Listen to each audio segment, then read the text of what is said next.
আমরা পিঁপড়ার কামড় থেকে বাঁচতে কত কিছুই না করি, জুতা পরি, রাসায়নিক স্প্রে করি, এমনকি পিঁপড়ার বাসা ধ্বংস করতেও দ্বিধা করি না।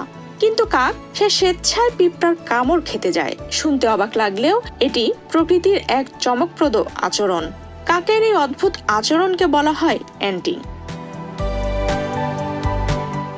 এই অ্যান্টিং আচরণটি কাকসহ প্রায় 200 প্রজাতির পাখির মধ্যে দেখা যায়।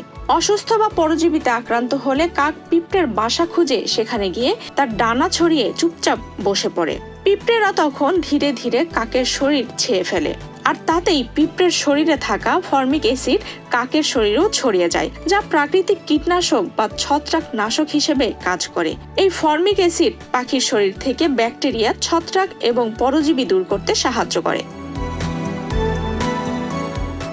গবেষণায় দেখা গেছে ফর্মিক অ্যাসিড ব্যাকটেরিয়া ও ছত্রাকের বৃদ্ধিকে বাধা দেয়, যা পাখির পালক রক্ষা করে।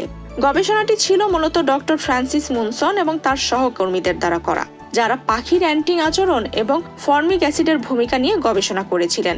গবেষণাটি 2012 সালে প্রকাশিত হয়। গবেষণায় তারা পিঁপড়ার রাসায়নিক উপাদান, বিশেষ করে ফর্মিক অ্যাসিড, কিভাবে পাখির শরীর থেকে পরজীবী এবং ব্যাকটেরিয়া দূর করতে সাহায্য করে তা বিশ্লেষণ করেন। তবে এই ধরনের গবেষণা আরো অনেক আগে থেকেই করা হচ্ছিল। অন্যান্য অনেক বিজ্ঞানীও এই বিষয়ে কাজ করেছেন। তাদের অনেকের মতেই এই অ্যান্টিং আচরণ শুধুমাত্র পরজীবী নিয়ন্ত্রণের জন্য নয়, বরং এটি পাখির পালক পরিচর্যা, খাদ্য প্রস্তুতি, এমনকি আত্ম উত্তেজনার জন্যও হতে পারে।